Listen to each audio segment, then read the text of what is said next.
Hi, it's Steve Hargadon, and welcome to the Future of Education.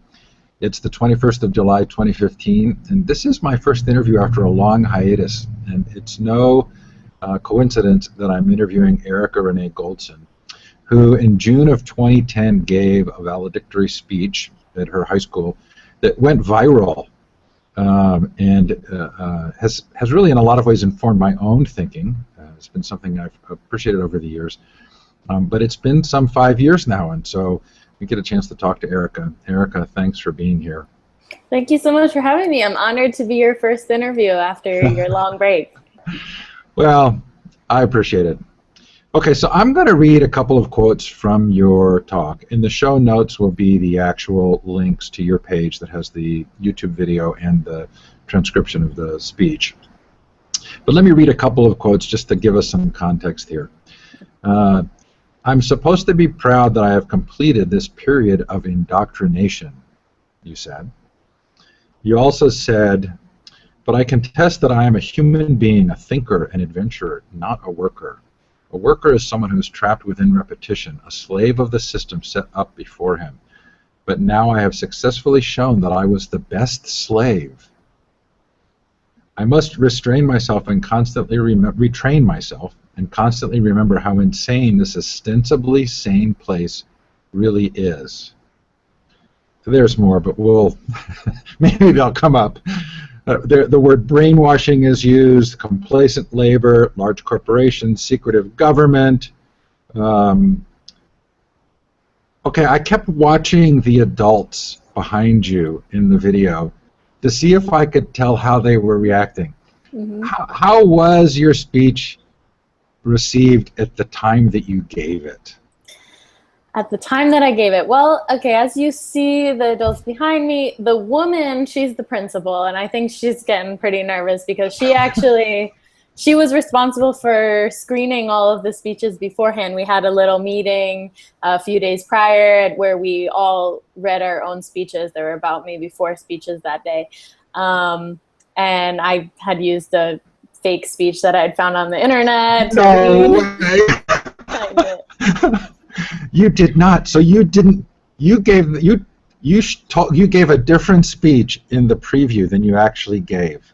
That's true. No it was pretty way. bad. Yeah, I feel a little guilty about it, but it had to be that way. So yeah, so she had no idea what was coming, and so she's just feeling like, oh goodness. And she was a new principal too, so I think she was definitely feeling the pressure. But yeah, right directly after the speech, well, actually after the graduation, I had a lot of people come up to me, some students that totally agreed with what I said. They were so thankful for what I said, and some students that were upset because they felt offended by what I said, how they had tried so hard to get to that point, that graduation, and yet I just diminished all of their efforts. And then some teachers came up to me, totally congratulated me. Others, I remember my 6th grade science teacher, he was there and he came up to me and he was like, oh, Erica, that was like a punch in the face. And so it really depended on the person. Some people were offended, some people really liked it. All I knew is I said what I really felt, and so I felt fulfilled by just doing that. Okay, so I see this as existing in sort of 3 periods of time. There's whatever happened before the speech that led you to thinking these deep and articulate thoughts. Then there's the actual speech, and then there's the period of time afterwards. So let's start sort of with the period of the speech. Right? I read some quotes. What were you really trying to convey to those who haven't heard it? Okay, what was I really trying to what I was really trying to convey were my own insecurities. And then I guess I just threw in some evidence to back it up, because really I had started writing the speech thinking I wanted to say something positive. I wanted to say something that could be written in history books, but I wanted it to be positive. But when I tried coming up with positive things, I just felt like it was fake, and I just started writing my own feelings as though I was writing in a diary, for example. And then when I actually showed it to my English teacher, who was very close to me, she had given me some some names. She threw some names at me. John Gatto, for example. She said, you should read him. It goes along with what he says, you know? So then I started reading other things, and I threw that in the speech just to say, hey, other people think the same as me too. I'm not alone here. I'm just so impressed because it was so articulate. I mean, I've read Gatto. He came on the show. He did like 2 hours on the show, and he was delightful. But, you know, this is something that normally takes a fair amount of life experience to discover, right? And somehow, so let's talk about that period of time before. So how much does this involve that 10th grade English teacher? Pretty much?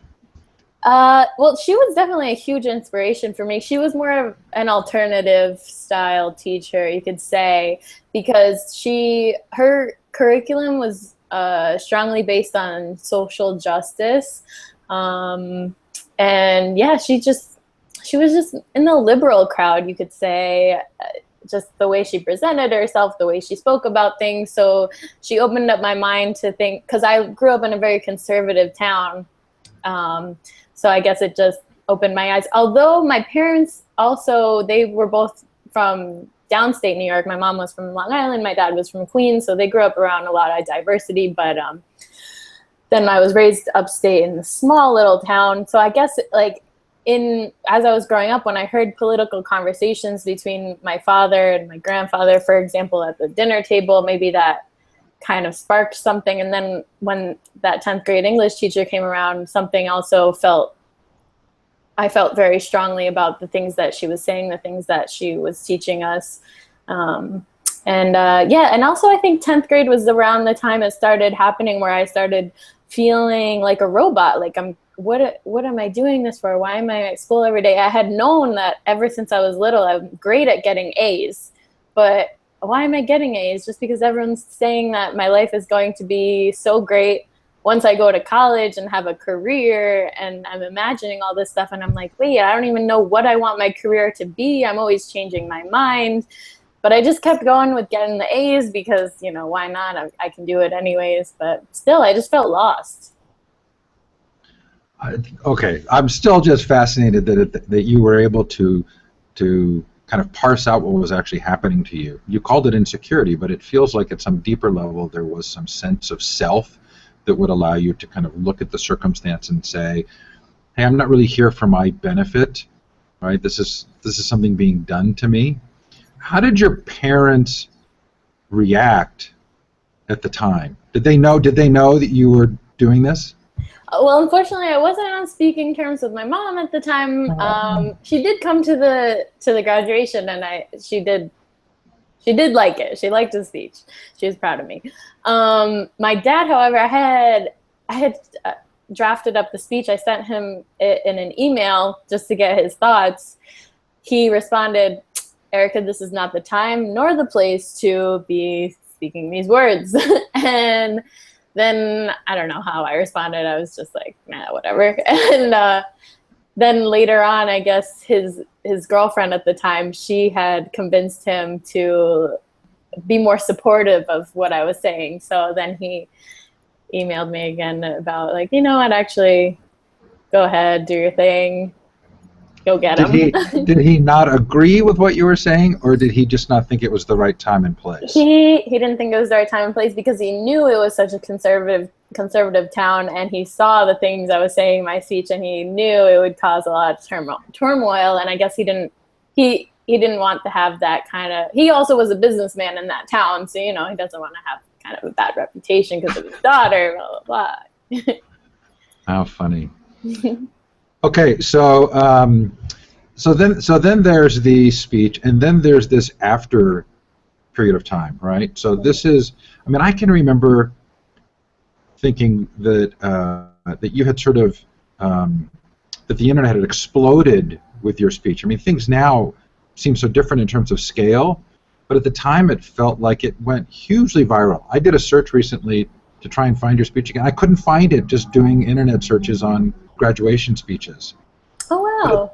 But at the time, well, I obviously found it, but there are a lot of them up now, right? There are all kinds of issues. Mm-hmm. But at the time, it felt like this was a huge deal. And how did that impact you, right, getting all of that attention? I think it impacted me well. I met so many different people. I talked to so many different people with so many different views. You know, some were critical. I didn't have so many people that were completely outright against what I was saying, but they would maybe email me saying, I understand, but you don't really know how it is to be in my shoes as a teacher, blah, blah, blah. Maybe some people that were taking offense but wanted to open my eyes to what they experienced. But then, I mean, most of the people, I'd say 90% of the people that reached out to me were just thankful and supportive, or maybe talking to me about projects that they're working on, seeing if I could help in any way or if I had any interest. But yeah, I've talked to people from all over the world, which is the greatest part, to realize that this at the time I was speaking specifically about public education in America, because I can't speak about public education in other countries where I don't live, but I guess it's the same in other countries. What do you know?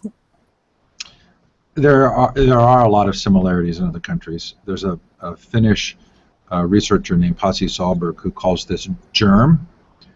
So he says it's a virus. It's the global education reform movement, and it's a lot of the same kind of thinking that seems to be going on worldwide.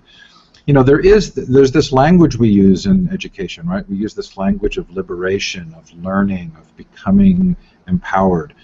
How is it that the language manifests such an empowering notion, but the reality is so often different? What's the dynamic there, do you think?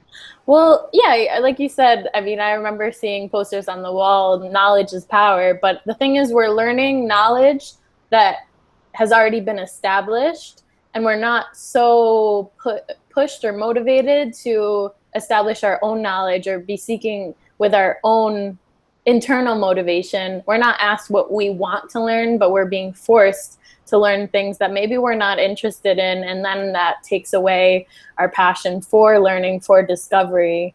At least that's my opinion. That's how I see it.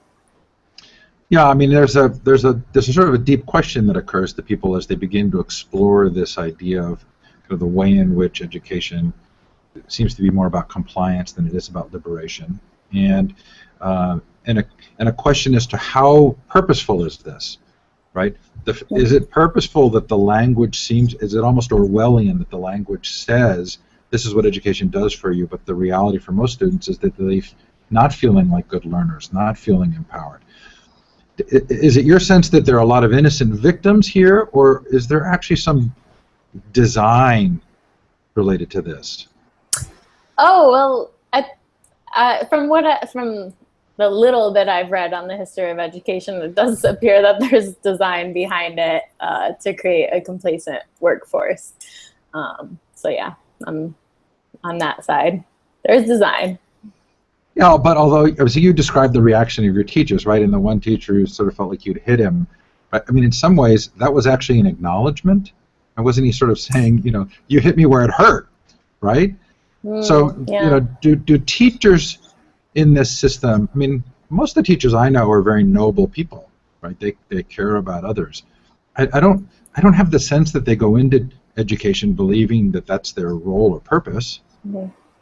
Right. Yeah. Even right now, for example, I taught English abroad for a year and a half, and now I'm living in Connecticut. I'm teaching English as a foreign language to immigrants in the area.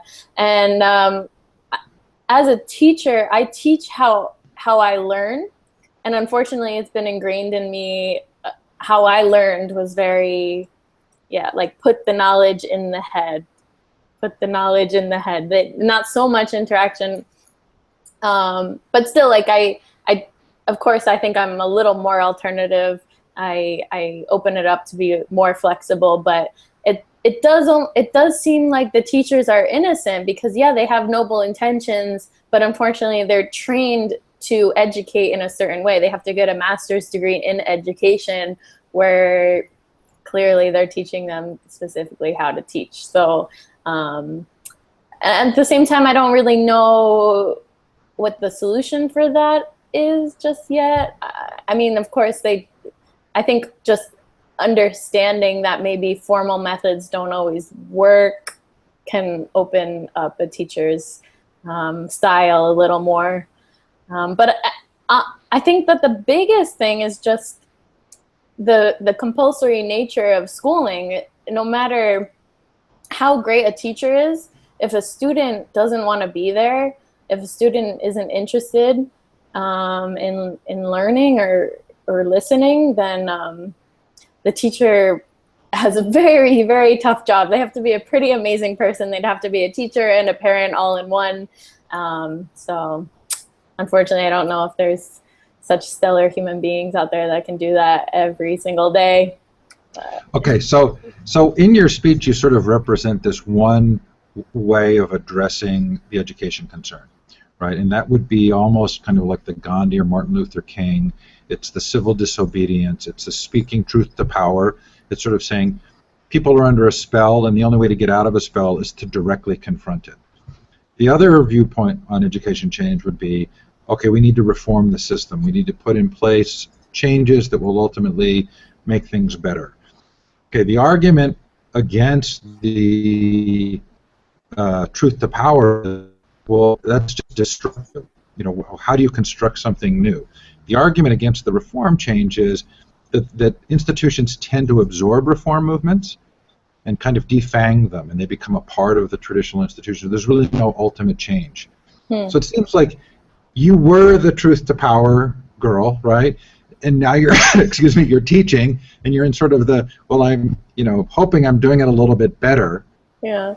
Has your own thinking changed, or is that even a fair way to kind of model the two choices? I've just realized that it's really difficult to solve this problem. I realized that I had a problem, but I'm still working on solving it 5 years later.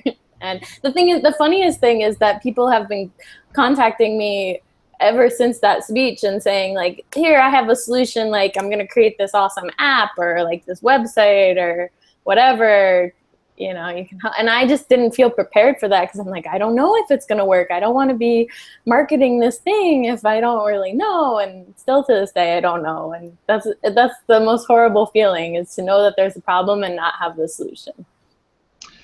Okay, well, so let's explore that a little, because that lets us sort of, to the degree you're willing, kind of open up what's happened since, right? But, you know, one argument would be that to try and have another solution in the same scope and scale as education is, in fact, itself a red herring, right? So if you look at, like, the food industry, you go into a city, and there's all kinds of food options, and no one's controlling that. No one's centralizing it and saying it has to be this way. So one argument would be that you don't actually need to replace the system, right? That we've grown accustomed to believing a system needs to be in place. But if you look at food, you don't necessarily have to have a system. Okay, so what did you do in that? You know, you have this passionate moment. You're not sure what goes next, but you made life choices, right? Things that you decided to do in your own life. And how, you know, where did you go, and how did that work out? So I went to a lot of different places, and yeah, I kind of just felt like free. Like, okay, I'm 18, I'm out of high school. I had told my dad that year that I don't want to go to college. I just said, Dad, I don't want to go to college. And he said, well, what do you want to do? And unfortunately, I didn't have a response to it at the time. But so he said, okay, well, just try it out. I'd been accepted to SUNY, State University of New York at Buffalo. So he's like, they have a lot of options, big school. They gave you a scholarship, just go there, try it out for a semester. So I agreed with that. But the summer after the speech, I ended up going to live at an intentional community in Virginia for a month, just to see what the extreme opposite side is like. And that was a really great experience, you know, organic farming, everyone living together communally. It definitely worked for them. I felt comfortable, but at the same time, I did feel like, okay, well, I got to go check out this college thing, see what it's like. Went there for a semester. I had already completed my general education requirements because in a year my senior year of high school, I did a year at community college as an early admit student. So I got a lot of gen eds out of the way. So at college, I just decided to take whatever classes sounded interesting. I took an anthropology class called Witchcraft and Sorcery, Magic, Witchcraft, and Sorcery. I took some philosophy class. Ultimately, I was more impressed with the student clubs that I joined rather the classes. I still didn't feel good about just sitting at a desk and not experiencing the world, working in the world with my hands, doing something. I was just still being a passive learner. So I was actually invited to go live on the unschool bus with an unschooling family. They were traveling through Louisiana and Texas, and I lived with them for 2 months. Basically, their kids were 13, 15, and 16, I think, at the time. And yeah, we all lived together. I got to see what it was like. They had gone to grade up until 4th grade, and then they stopped school. So then they were just doing what they do, living, learning, however they wanted to. And then after that, I ended up going to live with a friend in New Jersey, working at a pizza place. But it was actually a town of over 50% Koreans. So I really exposed myself to the Korean culture. That was fun. Then got bored of that after a few months, went over to California, lived and worked at a retreat center. And then started feeling really lost, like I really have no idea what I'm doing with my life, just going here and there. Went to live with my mom, saved up some money. Then decided to go down to Guatemala to go learn Spanish very cheaply. And it was a beautiful experience. Lived there for a few months, did some English teaching as a volunteer, worked at a hostel as well to earn some money. Traveled up through Mexico a little bit with a boyfriend, and then just felt lost again. Ended up on an island thinking, oh my gosh, I'm living the dream. Everyone wants to live on a Caribbean island, right? But then I was like, but I don't see the purpose of this. Felt like I was being unproductive. Went back to the United States, decided to go to university. I worked a little bit, and then I went to university again for a semester. Decided to major in geography. Started regretting that decision again through the semester. Decided to go travel again. Went out to New Mexico, lived there for a month, then went down to Mexico again, lived there for a year, taught English again, and traveled more and more. Then went back to the States again. We're almost to the present. And oh yeah, I had done another semester while I was in Mexico online, just to see what that was like. Still wasn't so impressed. And when I went back to the States, I ended up just working again. And then I got a job with my friend out here in Connecticut, and I started working here, and I've recently fallen in love. So, although I had plans to just save up some money and go travel again, but I guess it keeps me staying here for a little while. So I've been settled for a few months and not having any plans to go anywhere. So, but that's basically what I've been doing. I've just been being lost and letting my whimsical desires throw me any which way until I feel like something sticks, So it seems like, I love that story, right? And you tell it honestly. It seems like that's the argument people would use against sort of bucking the system, which is right. If there's one thing the system does well, it prepares you for a job, right, or sort of a stable life. Mm-hmm. And so, now you're down that road a little, and it's been whimsical, and it's been here and there. Do you have any sort of regrets for not doing something more conformist? No, not at all. I feel completely 100%, 150% without regrets. I feel like if I had been forced to have some kind of stable job, I would have been miserable. Although it's been like a roller coaster, at the same time, I realize it's all been my choice, and that is what makes me fulfilled. I was literally sick in bed one day last year thinking, I don't know, just randomly thought popped in my mind as I'm laying with a fever in my bed. I could just die. I could die, like in the past, if you had a fever, you would die, basically. There was no doctors. And I thought, how would I feel if I died? And I said I would feel completely fulfilled because I've done everything that I could do that I wanted to do. I felt 100% in control of my life. Ever since I did leave high school, that's how I felt, like in control. And that's the empowering feeling that we all want, right? Knowledge isn't necessarily power unless it's your choice. And so I'm just happy to be able to have made my own choices. I think that's what makes it so much more powerful when I do decide to have a stable job, a stable life. I'll be more content with it because I'll say, this is something that I chose 100% and I dedicated my life to. Yeah, I hear this. I can hear the skeptic voice saying, well, there wouldn't even be a doctor if there wasn't someone who had gone through the conforming high school experience and then plunged themselves again into even more years of that kind of study. But you could say that person was very passionate about it. I'm just not that passionate doctor type person. Some people, maybe they had a life experience where they were seeing a loved one die and they said, I'm going to be a doctor when I grow up. Because I know people in high school that totally had the opposite feeling of me. They knew what they wanted to do. They had their path and they were content with it. They were happy with it. And compulsory schooling worked great for them. But for me, and I think for the majority, I think it doesn't work so great. But I am thankful for those doctors who really wanted to be doctors and they stuck through all that schooling.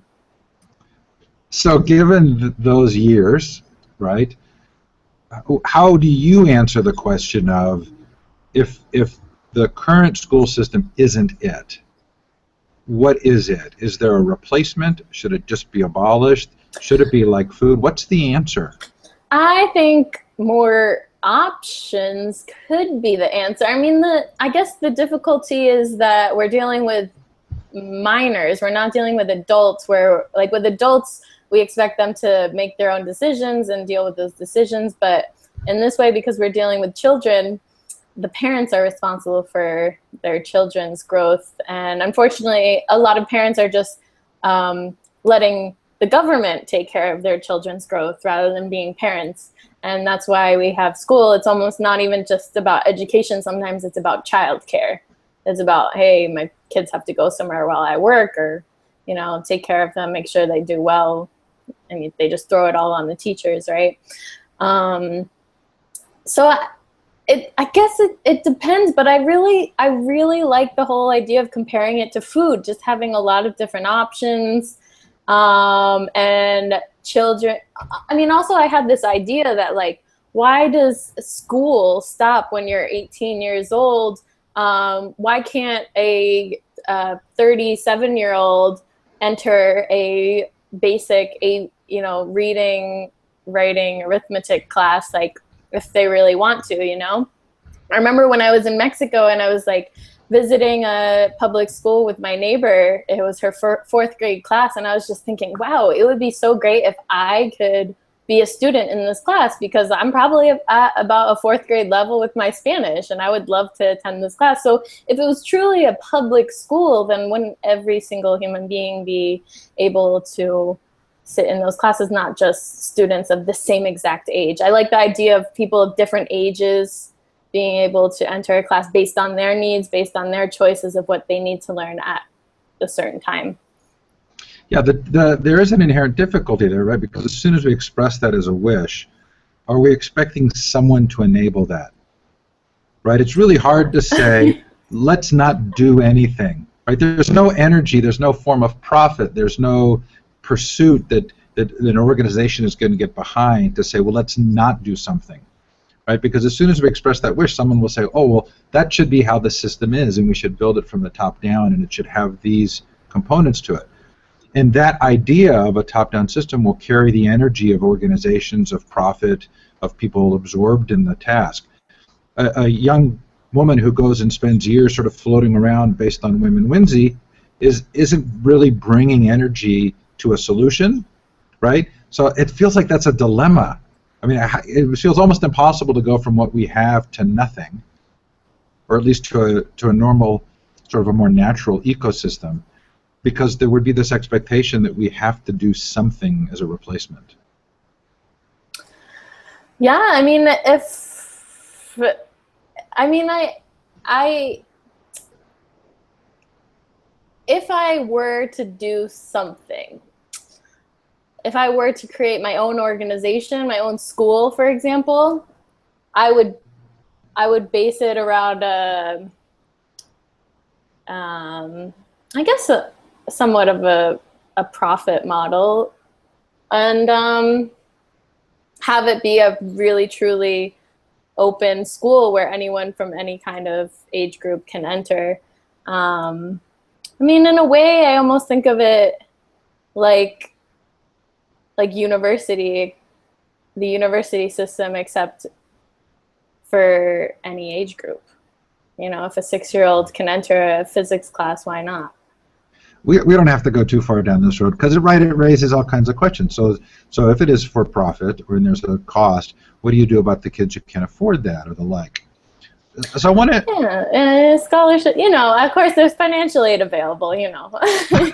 In this magic world that we're just going to create. So I want to tell a quick story and see how you react to this. So we have a daughter who, at a very similar age, said, I don't want to go to college. And she went, when we said pretty much the same thing, I think your parents said, which is, well, at least be sure you do something you feel good about later. And she went and worked in Nepal for a humanitarian organization for 6 or 7 months. And as a part of that, I got to meet the directors of a number of the different countries from that organization when they were holding their annual meeting, and had this conversation about what makes a village self-directing. Their whole sort of purpose as an organization was to help villages become self-directing. And they were having a very tense conversation. Does it involve building a school, building a hospital? Are there certain sort of measures by which a village would be self-developing? Are there measures by which a student is self-directing, right? So as it turns out, it was a tense conversation. They broke for lunch, and I was visiting with a couple of them, and I said, what really makes a village self-developing? And they said, usually it's someone from that village goes and visits another village that's really working well, and they bring it back and they start modeling, they mirror it in their own village. It's a very personal experience. Again, the parallels here with learning are sort of profound, right? But so I said, okay, so what you really should be is an exchange program.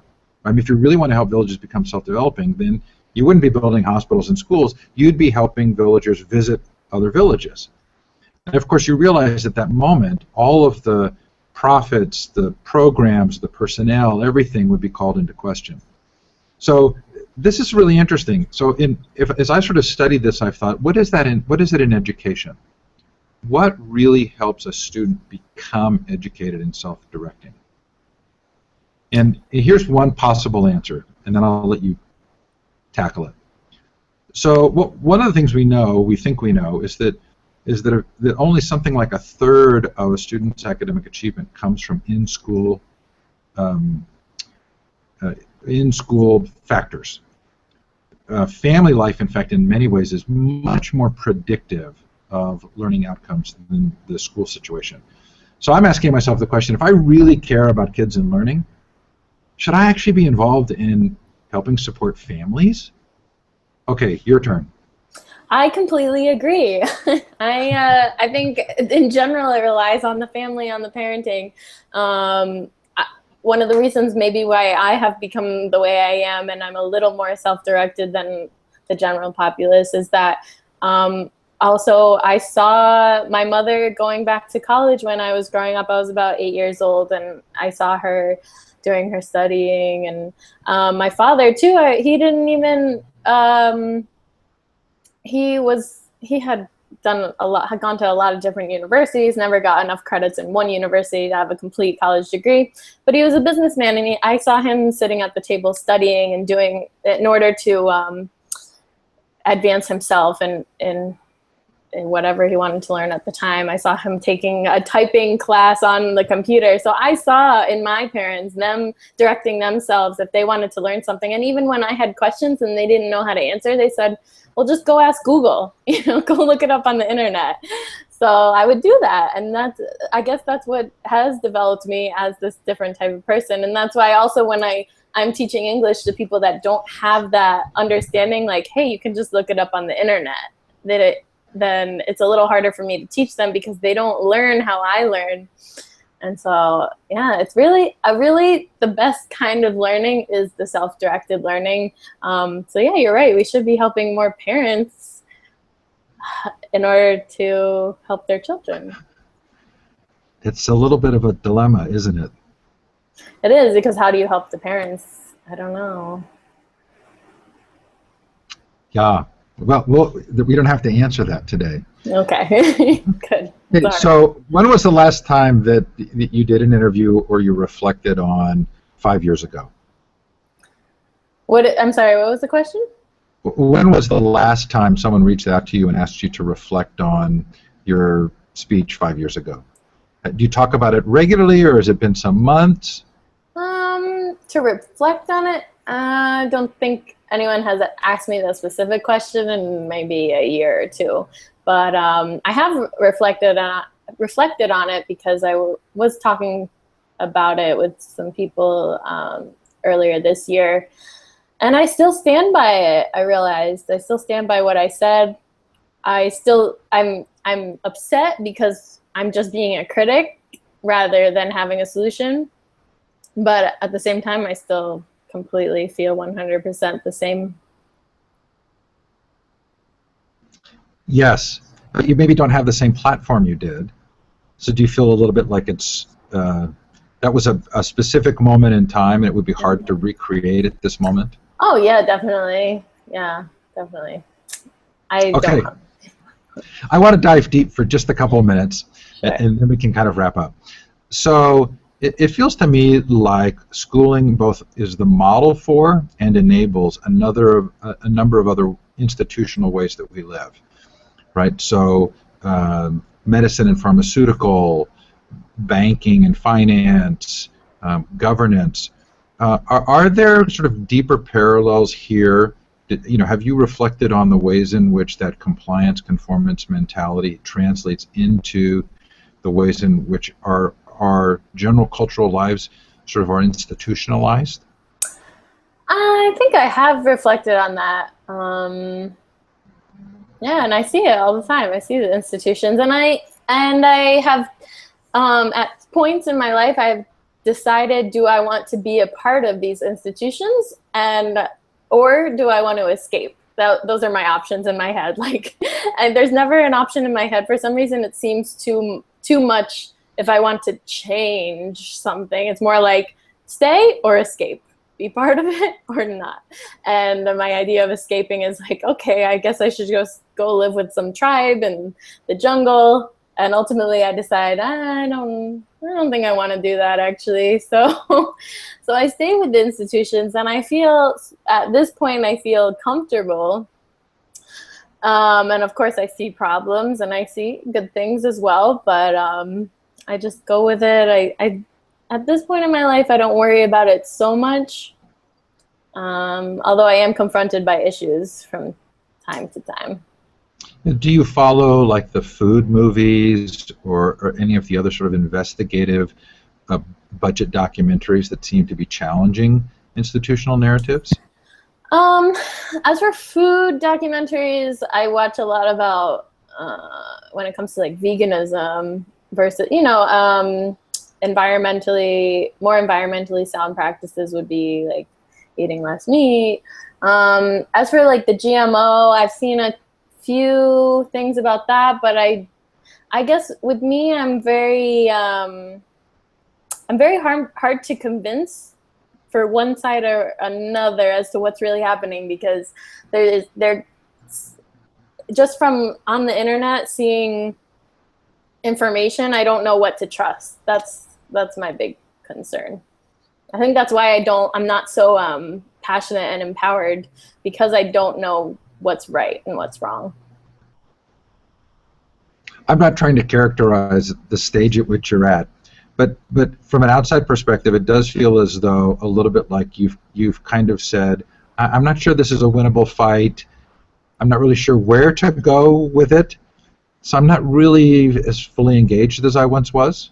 Yeah, that's definitely how it is. I don't think you're alone. I think it's really difficult, right? I mean, it's this moment at which all sort of critics have faced, which is, do you have an answer? Do you have a solution? I'm not convinced that there has to be an answer, right? Because if it has to be framed in the same way the existing system works, then it's not fair to expect the answer to be framed in the same way. But I also think there's a fatigue that people kind of feel, which is, I've kind of fought this battle and it doesn't feel winnable, so I don't really know what to do. Yeah. Again, I'm not trying to put words in your mouth, but no, you're doing a good job. Go ahead. I'll stop you when it doesn't make sense. Erica, I'm so glad to meet you. Let me just express appreciation for your journey, for your being open about it and talking about it, and from the point at which many of us started seeing it. And thanks for coming on the show. Thank you so much, Steve. It was a pleasure. The pleasure was mine. Take care, everybody. Bye now.